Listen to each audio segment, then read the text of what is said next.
The merchant of Venice, William Shakespeare. এই ড্রামাটির summary বা সারাংশ সংক্ষিপ্ত আকারে দেওয়া হয়েছে। সামারিটি হলো, the merchant of Venice is A tragic comedy. Merchant of Venice হচ্ছে একটি tragic comedy. The drama is called tragicomedy as it distressed with sad mood of Antonio. ড্রামাটিকে ট্র্যাজিক কমেডি বলা হয় যেহেতু এই ড্রামাটি শুরু হয়েছে অ্যান্টোনিওর পীড়িত অবস্থার মধ্য দিয়ে। And the ending of the drama is happy, এবং ড্রামাটি শেষ হয়েছে হ্যাপিলি। That's why it is called tragic comedy. আর এই কারণেই এই ড্রামাটিকে ট্র্যাজিক কমেডি বলা হয়। Antonio the merchant of Venice is a wealthy person. Antonio, যিনি মূলত ভেনিসের একজন ব্যবসায়ী, তিনি ছিলেন খুবই সম্পদশালী ব্যক্তি। His friend Bassanio loved a girl named Portia.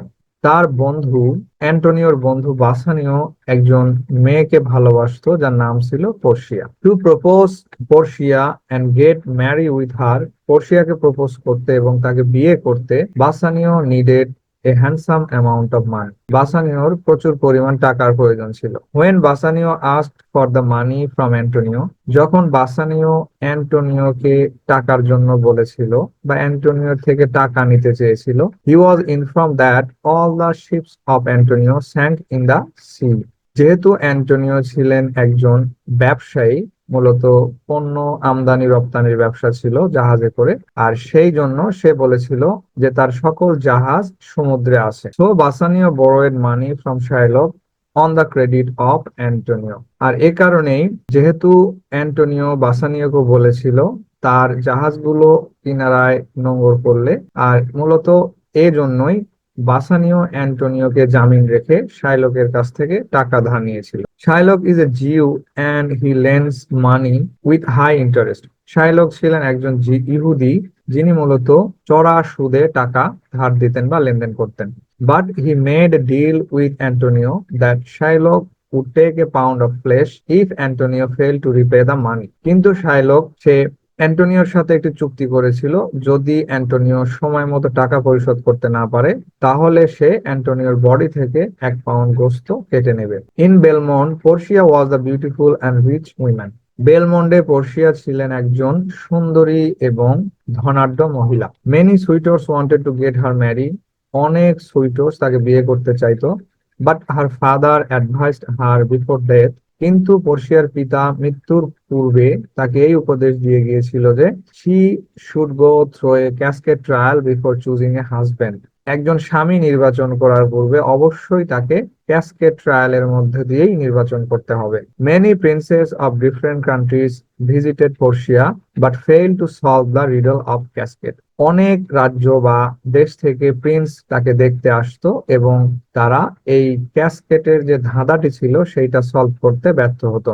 বাসানিও wanted to take part in the casket trial but Portia forget him. Bassanio এই ট্রায়াল সিনে অংশগ্রহণ করতে চাইতো, কিন্তু যেহেতু এটি ছিল একটি বুদ্ধির খেলা, এ কারণেই পোর্শিয়া বাসানিওকে বারবার নিষেধ করতো যে তুমি এটাতে জয়ী হতে পারবে না। Bassanio was confident about his wit and wanted Portia by solving the riddle. কিন্তু বাসানিও নিজের বুদ্ধির প্রতি খুবই আত্মবিশ্বাস ছিল এবং সে এই ধাঁধা সলভ করার মাধ্যমেই পোর্শিয়াকে পেতে চাইতো। Antonio was summon to court as the date was over. আর অ্যান্টোনিওকে কোর্টে তলব করা হয়েছিল যেহেতু টাকা পরিশোধ করার সময় শেষ হয়ে গিয়েছিল। Antonio wanted to repay the money with double interest. আর কোর্টে গিয়ে অ্যান্টোনিও শাইলককে এইটা প্রস্তাব করে যে সে দ্বিগুণ টাকা পরিশোধ করবে। But Shylock wanted flesh to take his revenge. কিন্তু শাইলক ছিলেন একজন প্রতিশোধ পরায়ণ ব্যক্তি, আর এই কারণেই সে টাকার প্রস্তাব ফিরিয়ে দিয়ে অ্যান্টোনিওর থেকে গোস্ত কেটে নেবে এই দাবিতেই সে অনড় ছিল। হোয়েন দ্য জজ requested to Shylock two consider the matter, এমনকি যখন জজ সাহেব নিজেও এই প্রস্তাব করেন শাইলককে যে ব্যাপারটি মীমাংসা করতে, Shylock Ted the proposal and demanded flash. কিন্তু শাইলক জজ সাহেবের প্রস্তাবকেও খারিজ করে দিয়ে সে তার নিজের দাবিতে অনড় ছিল। Portia in disguised of a lawyer visited the court. Portia নিজেকে একজন উকিলের ছদ্মবেশ ধরিয়ে কোর্টে উপস্থিত হয়েছিল and took part in the trial session.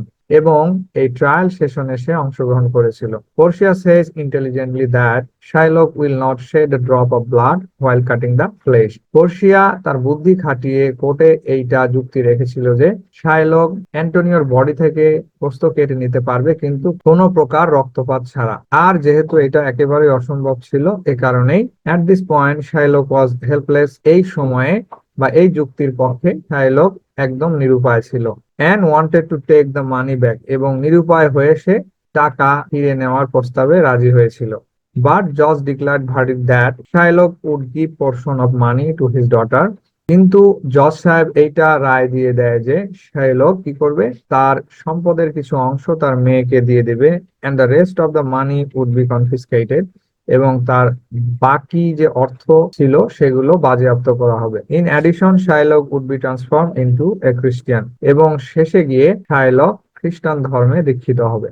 In fine, Portia Bassanio, Jessica Lorenzo, Nerissa Graciano were the couple who got united at the end of the drama. এবং গল্পের শেষে গিয়ে পোর্সিয়া বাসানিও, জেসিকা লরেঞ্জো, নেরিসা গ্রাসিয়ানো, এই যে তিনটি কাপল ছিলেন, তারা বিবাহ বন্ধনে আবদ্ধ হয়। Antonio was relieved from the charge. অ্যান্টোনিওকে সকল প্রকার অভিযোগ থেকে মুক্ত করা হয়।